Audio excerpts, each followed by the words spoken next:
So for a while now, I've been wanting to make a video on support pieces in Bakugan. This goes over both gens that they're in, but I wasn't sure how to do it, so I was going to do a ranking, which I will still do towards the end of the video, but I figured just going chronologically through when these came out, talking about them like that would probably make for a better video, and then yeah, we'll do the ranking stuff after. So anyway, let's just go ahead and get into it. So we were first introduced to support pieces with traps, and back then, the idea of support pieces didn't really exist, they were just traps. In fact, you could only have one of them in your deck at once, which is different than later rulings as, again, only one, not two, and the whole idea behind traps was basically to change attribute. The outer attribute, with this one being of course Pyrus, had to match your Bakugan that it was being used with, but then inside there'd be one or multiple other attributes that you could switch to. This one having Aquas underneath there, so you could then switch from Pyrus to Aquas. It is definitely a functional concept, but is also extremely boring. Yes, there is strategy to changing attributes. Maybe you have an ability card that would work better with Aquas. Could also have some gate card play there, but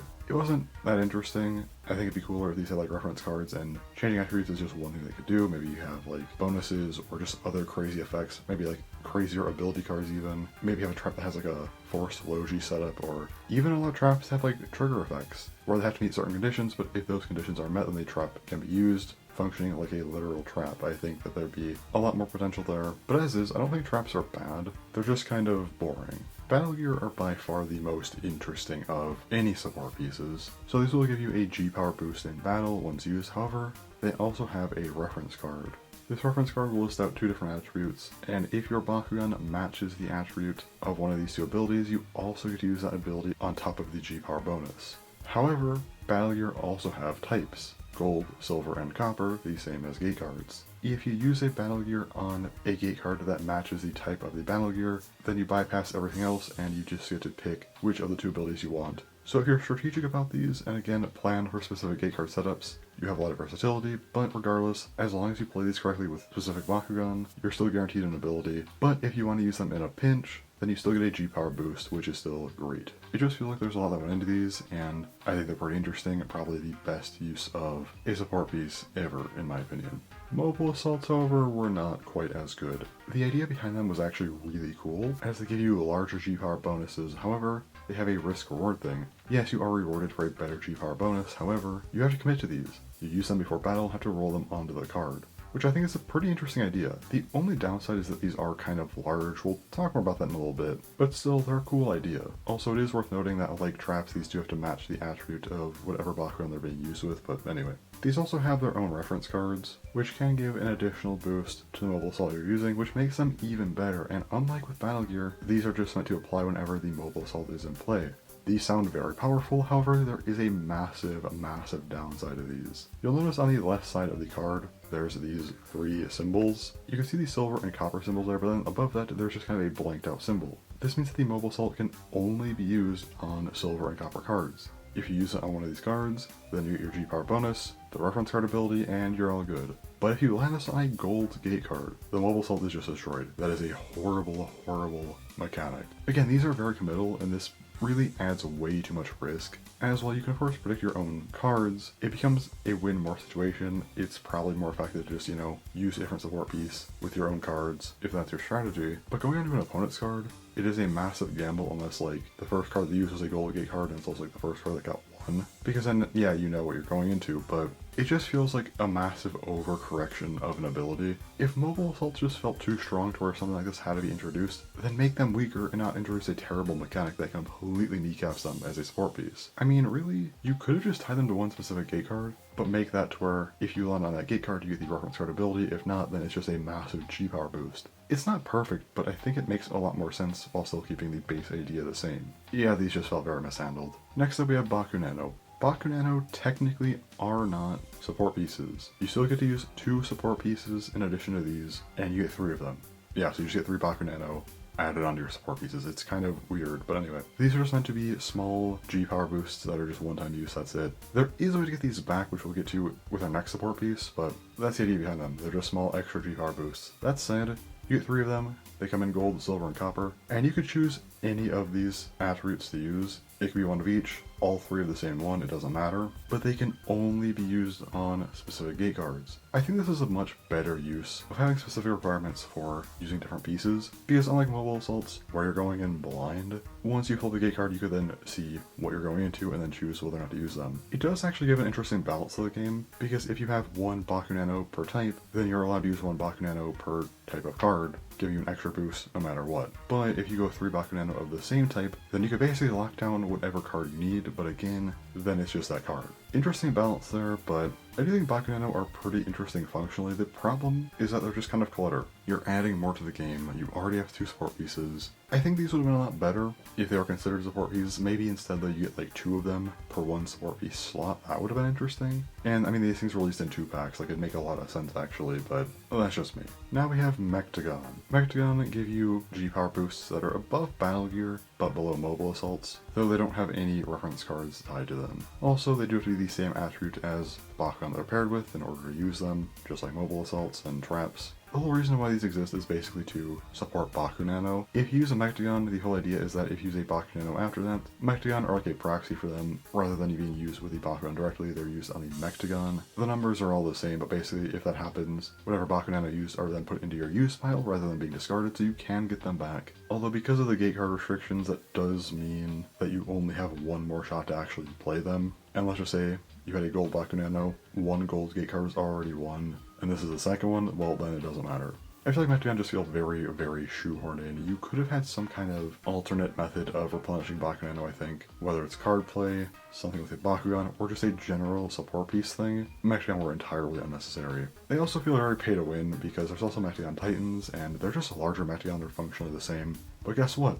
They have higher G-Power, and also costed like twice the price. I'm sure there is 0 correlation at all there. They also just felt way too big. Like Mobile Assaults and Battle Suits, which we'll get to in a minute here, are already big and pretty questionable, I would say. But I can at least understand the function behind something like Mobile Assaults, since they do have to be rolled out. MacLeod are just entire action figures. This is way too big to be put in a Bakugan deck. I don't know what they're thinking with these. Very much not a good idea. Next up we have Battle Suits. These things have G-Power boosts and are pretty comparable to Mobile Assaults. A bit weaker generally, but still comparable, likely above MacLeod. Like a lot of other support pieces, you do have to be the same attribute as the Bakugan using it, and they do have reference cards. I could not for the life of me find one of my own. I'll just put up the reference card of this specific battle suit on screen. But once you use your battle suit, you get this as well, so you get the G-Power boost and this. So it's kind of like a Mobile Assault, except without the risk reward stuff. And while it is actually great in terms of the gate card stuff, I kind of like the risk reward thing of getting a really high-end G-Power boost plus potential ability. I feel like battle suits kind of completely remove the unique part of Mobile Assaults and what they could have been, and are really boring, and I actually hate these more than anything. Because you could have easily just fixed Mobile Assaults, I think, but instead we get these entire new support pieces that take out a lot of what made them unique. They have no reason to be big, because Mobile Assaults had to be rolled out, makes sense. These, they're just like this.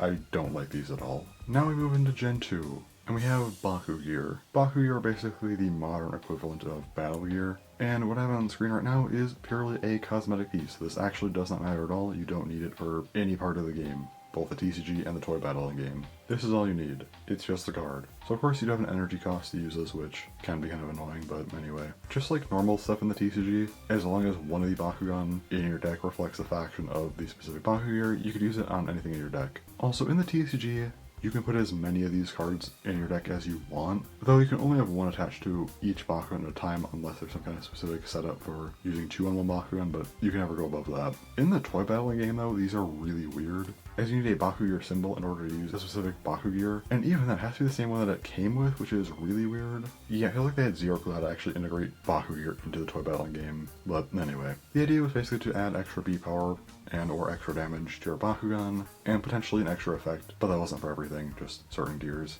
Anyway, Baku Gear are really weird because there's a good debate to be had on whether this is better than Battle Gear or not. Functionally, I say Battle Gear is better, however the big thing about Baku Gear is that you only need the card. Some people say this is great. You only need the card, doesn't take up more space in a deck box, it is just a card, that's great. Other people hate this. There is 0 physicality, there is no need for the toy. Just having the card feels boring.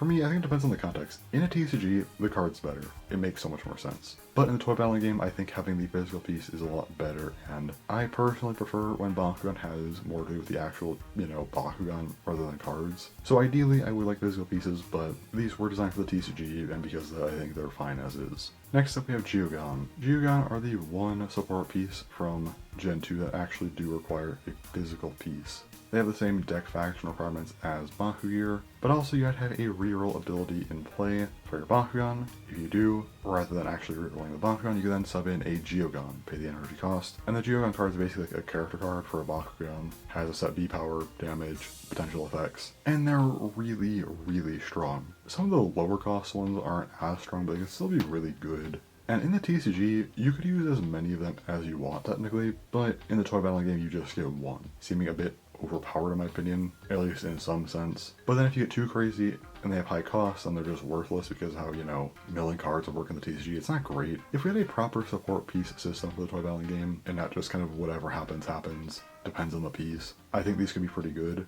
As is, they're fine. I just don't like the reroll requirement. I think it's a little bit annoying, but anyway. In the TCG, I think it also probably should have been capped at like 1, maybe 2. I think that'd be a lot better. As is, they're okay, but the balance of them just seems kind of awkward. And then we have Nanogon. Yet again, the physical piece is completely cosmetic. The card is what actually matters. And as far as I can tell, these are only for the toy battling game. I think you can probably use them in the TCG if you want, but by this point the TCG is dead, so it's more like a fan-made thing, but whatever. They're not for the toy battling game, which does make the lack of physicality required kind of weird, but whatever. Also, you can clearly tell that something like Bakugan was based on Battle Gear, Bakugan being somewhat based on traps. Nanogon are based on Bakugan, and you could tell because they did a great job adding a more unnecessary color to the game. You just get 3 of these, just because. During battle you flip them over to use their effects. You have one less powerful effect and a second one that has more difficult requirements to actually use but has a stronger effect. Flip it over, pick whichever one you can use, and that's it. Like Bakugan, they're kind of one-shot extra abilities. It's kind of annoying. I don't actually know why they made these. They just exist.